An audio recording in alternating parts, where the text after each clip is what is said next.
அவர் வரும் நாளினில் என்னை கரமசைத்து அன்பாய் கூப்பிட்டு சேர்த்து கொள்வார்.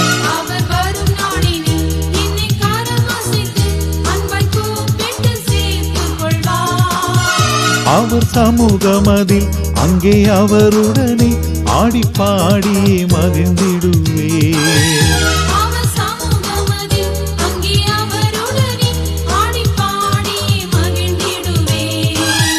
ஆனந்தமே பரமானந்தமே இது மாபெரும் பாக்கியமே.